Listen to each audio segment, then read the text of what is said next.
Congress party षड्यंत्र रचती रही, जबकि दुष्यंत चौटाला जी किसानों के लिए कानून बनाते रहे। वोट मांग रहे हैं, लोगों को पता तो है, ये जनता है, सब जानती है, पहचानती है। जनता ने सच्चाई को साथ दिया, जनता ने परिवारवाद का साथ नहीं दिया, जनता ने भ्रष्टाचार का साथ नहीं दिया, तो ये मान के चलो संसद में भाई रविंद्र सागवान जरूर जाएंगे कि कौन तो हितैषी है और कौन विरोधी है। अब किसान भाइयों के समझ आने लग गया है, तो हम तो दोनों को अपनी लाइन में मान ही नहीं रहे, हम तो यही मान के चले दोनों से मुकाबला करते हो 20 से रविंद्र सागवान की भारत जीत जाएगी। नमस्कार, मैं हूं परविंदर। तो आज हमारे साथ बातचीत करने के लिए राजेश सैनी जेजेपी पार्टी के पूर्व रोहतक से प्रत्याशी रह चुके हैं। इसके अलावा पूर्व पार्षद भी हैं रोहतक से। कई जेजेपी के कई अहम पदों पर वो कार्य कर चुके हैं। तो आज हमारे साथ बातचीत करने के लिए मौजूद हैं। सबसे पहले राजेश जी, आपका बहुत बहुत स्वागत है। परविंदर भाई, आपको और समस्त जितने भी मेरे साथी भाई परविंदर को देख रहे हैं, मुझे देख रहे हैं, सभी को तहे दिल से धन्यवाद है, आभार है। राजेश जी, अगर हम चुनाव की बात करते हैं और इस वक्त आप रोहतक में बैठे हो और आपकी पार्टी का अपना प्रत्याशी भी यहाँ से उतारा है मैदान में, लोग कह रहे हैं कि कोई कह रहा है कांग्रेस जीतेगी, कोई कह रहा है कि बीजेपी पार्टी जीतेगी। तो आपकी पार्टी स्टैंड कहाँ पर है? आप फाइट में हो, मानते हो अपने आप को या नहीं मानते? परविंदर भाई, जैसा कि मैंने लोगों के बीच में गया हूँ, बात चर्चा की है लोगों से, तो लोगों में एक धारणा है कि कांग्रेस पार्टी मुख्यमंत्री बनाती है तो भूपेंद्र हुड्डा जी को बनाती है, राज्यसभा का सदस्य बनाती है तो दीपेंद्र हुड्डा जी को बनाती है, लोकसभा का सदस्य बनाती है तो दीपेंद्र हुड्डा जी को बनाती है। क्या आम आवाज उठाने वाला, जो रात दिन घूमने वाला कांग्रेसी, ये तो सपने में भी नहीं सोच सकता कि क्या लोकसभा की सीट आ सकती है उसको, क्या वो लोकसभा का कैंडिडेट भी बन सकता है। तो सबसे बड़ी बात, लोगों में जो आम कार्यकर्ता है उसमें ये रोष भी है कहीं ना कहीं कि हमारा भविष्य कुछ नहीं। और इसी तरह भारतीय जनता पार्टी को ले लो कि बड़े भाई अरविंद शर्मा जी बड़े उससे स्टेज पे कहते थे, हमने भी ताड़ी बजाई थी, हम भी, पता चला कि मैंने कहा भाई अरविंद शर्मा जी ने तो कमाल कर दिया कि 300 करोड़ का जो घपला में निगम में था और अमृत योजना का 300 करोड़ रुपए का घपला था, जिसकी कि हम भी आवाज उठाते रहे वहां पर, लेकिन हमारी आवाज का कोई फर्क नहीं पड़ा। हाउस में पास हुए हैं ये बिल, आप निगम के हाउस को देखो तो 300 करोड़ के घपले के पास हुआ है। अरविंद शर्मा जी ने भी उठाया घपला और मुख्यमंत्री जी के सामने उठाया और उन्होंने तो नाम भी ले दिया। और बड़ा हास्यास्पद है कि आज ये दोनों स्टेज पे खड़े होके वोट मांग रहे हैं, और वोट मांग रहे हैं, लोगों को पता तो है, ये जनता है, सब जानती है, पहचानती है।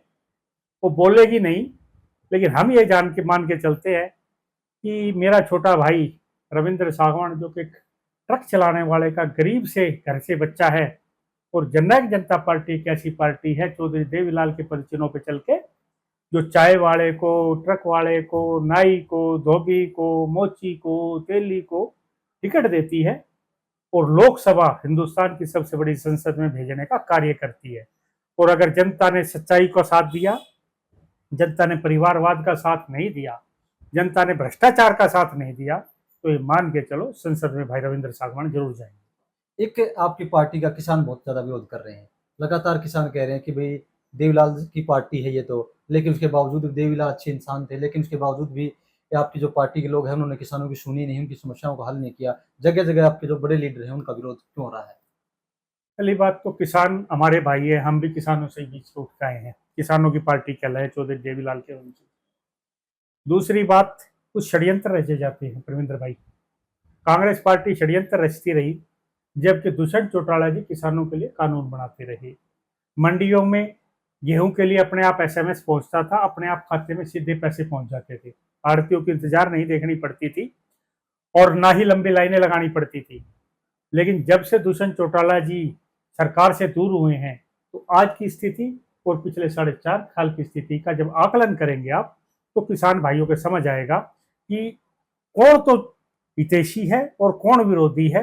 अब किसान भाइयों के समझ आने लग गया है, धीरे धीरे आ जाएगा। लोगों के मन में क्रोध है, क्रोध अपने पे निकालेगा, अपने पे जब क्रोध निकालेगा, गुस्सा निकल जाएगा, जब उसको समझ आएगा कि आपके हितैषी तो ये दुष्यंत चौटाला जी हैं और कोई हितैषी नहीं है। एक जिस तरीके से आप लोगों ने विधानसभा चुनाव से पहले कई मांगे रखी थी कि भई हम 75% युवाओं को रोज़ नौकरियाँ देंगे, कोई 5100 पेंशन करेंगे, कई मुद्दे थे आपके। तो क्या मुख्य वजह वो है कि आप उन वादों को पूरा नहीं कर पाए? परविंदर भाई, 75% रोजगार लगभग पास हो गया था, विधानसभा में पास हो गया था। उसको भूपेंद्र हुड्डा जी के साथियों ने, इनके साथी हैं कांग्रेस के, उन्होंने इसको चैलेंज करवा दिया सुप्रीम कोर्ट में। और हम ये मान के चलते हैं कि सुप्रीम कोर्ट में हम इस केस को जीत जाएंगे, क्योंकि बहुत से राज्यों में आरक्षण लागू है। जब और राज्यों में आरक्षण लागू है तो हरियाणा में कोई दिक्कत नहीं होनी चाहिए।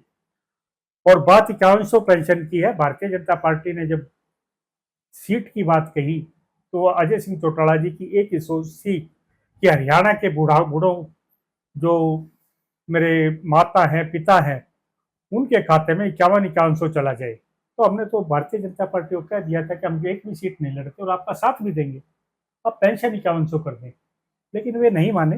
लेकिन बहुत से काम हुए भी है परविंद्र भाई, जैसे कि महिलाएं सरपंच बनी है, 50% सरपंच का है। आप मारुति को देखिए, आप फ्लिपकार्ट को देखिए, आप बड़ी बड़ी कंपनियों को देखिए, इतनी बड़ी बड़ी कंपनियां आज हरियाणा में है कि आने वाले समय में हरियाणा बहुत तरक्की करेगा। एक पहले आप लोगों ने सरकार में रहे 4.5 साल तक के, अब आप ही के नेता दुष्यंत चौटाला कह रहे हैं कि भाई अब सरकार को गिराएंगे, तो क्या ऐसी नौबत आ गई है? परविंदर भाई, पहली बात तो हमने सरकार नहीं छोड़ी, सरकार ने हमारे को छोड़ा। हम तो सरकार के सहयोगी थे। अचानक पता चला कि सरकार हमारे साथ काम नहीं करना चाहती या हमारे को साथ नहीं रखना चाहती, क्योंकि सरकार को यह था कि हमारे एमएलए टूट गए सारे के सारे। लेकिन अब सरकार को पता चला कि ना तो एमएलए टूटे, और कुछ सरकार की नीतियां, जैसे दुष्यंत चौटाला जी टूट गए तो उन्होंने नीतियां बदलनी शुरू कर दी। जैसे 5100 पेंशन का ही था, इसी बात पे अड़े हुए थे, इन्होंने धीरे धीरे कह रहे आखिरी में देखते हैं, करेंगे, इसको जरूर करेंगे। और भी बहुत से ऐसे मुद्दे थे जिन्हें कि दुष्यंत चौटाला जी करना चाहते थे। और अब अगर कोई और भी करेगा तो जो हमारा मकसद जननायक जनता पार्टी सत्ता में लाना नहीं है। हमारा मकसद हरियाणा का उद्धार करना, हरियाणा के लोगों का उद्धार करना है, उसमें चाहे किसी का भी साथ देना पड़े। हम हरियाणा के हित के लिए हर कार्य करें। हम फोकस करते दोबारा से रोहतक सीट पर। आपके शिष्य हैं रविंद्र सांगवान, जी वो चुनाव बिल्कुल, लड़ रहे छोटा हैं। भाई है मेरा। तो आप अपनी पार्टी को कहाँ देखते हैं? आप अपनी पार्टी का मुकाबला किस पार्टी से कर रहे हैं? कि हमारे मुकाबले में कांग्रेस है, आपके मुकाबले में बीजेपी पार्टी है? परमेंद्र भाई, जिस हिसाब से रविंद्र सागवान जी चल रहे हैं और जगह जगह पूरा का पूरा जन समर्थन मिल रहा है, इतना जन समर्थन शायद पहले कभी किसी नेता को नहीं मिला। जब गांव में जा रहे हैं और जगह जा रहे हैं, तो हम तो दोनों को अपनी लाइन में मान ही रहे। हम तो यही मान के चले, दोनों से मुकाबला करते हो, बीच से रविंद्र सागवान जी बाहर चले, जीत जाएंगे। तो सुना आपने, ये राजेश सैनी है जिनका साफ तौर से ये कहना है कि अगर रोहतक सीट की बात करते हैं तो रविंद्र सांगवान जो है वो यहाँ से सीट को निकालेंगे। लेकिन 25 मई है, वोटिंग होगी, 4 जून को जब नतीजे आएंगे तो उसके बाद ही साफ हो पाएगा कि आखिरकार इस बार इस सत्ता के संग्राम में बाजी कौन मार रहा है। हमसे बातचीत करने के लिए राजेश जी आपका बहुत बहुत धन्यवाद। सभी का धन्यवाद, बहुत बहुत धन्यवाद।